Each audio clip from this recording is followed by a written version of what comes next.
Everyone, welcome to டிஎன்டெட் diary Tamil. இன்றைக்கி நம்ம மேக்ஸ் ப்ரீவியஸ் கொஸ்டின் பேப்பரில் இருக்க ஒரு 2 கொஸ்டின்ஸ் பார்க்கலாம். இது மாதிரி கண்டினியூஸாகவே வீடியோஸ் வரும்.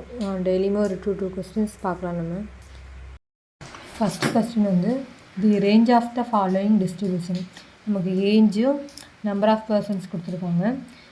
12 to 18 0 and 18 to 24 13, 24 to 30 17, 30 to 36 28, 36 to 42 0.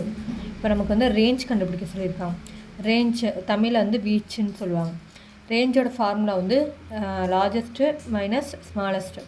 இப்போ நம்ம எப்படி கண்டுபிடிக்கணும்னா, நீங்கள் இப்போ ஸ்டார்டிங்லேயே இப்போ ஃபார்முலா பார்த்தோன்னா நீங்கள் டேரெக்டாக என்ன பண்ணுவீங்கன்னா 42 minus 12ன்னு போட்டுருவீங்க. பட் இதில் அப்படி போடக்கூடாது. நமக்கு 12 to 18 எந்த பர்சனும் சொல்லலை.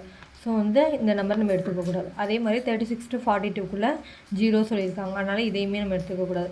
நம்ம இப்போ எதை லார்ஜஸ்ட் வேல்யூவாக எடுத்துக்கணும்னா 36, எதை ஸ்மாலஸ்ட் வேல்யூவாக எடுத்துக்கணும்னா 18. இப்போ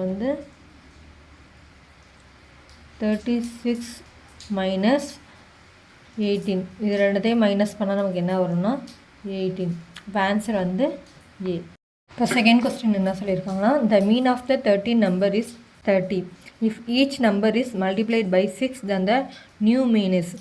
அதாவது ஒவ்வொரு நம்பரையுமே 6ஆல் மல்டிப்ளை பண்ணால் வர நியூ மீன் என்னன்னு கேட்டிருக்காங்க. 13 தரவுகளின் சராசரி 30 எனில் ஒவ்வொரு தரவையும் 6ஆல் பெருக்க கிடைக்கும் புதிய தரவின் சராசரி. இப்போ இதை என்ன பண்ணணும்னா, இந்த ஓல்டு மீன் இருக்குல்ல, அதை 6ஆல் மல்டிப்ளை பண்ணால் நமக்கு நியூ மீன் கிடச்சிரும்.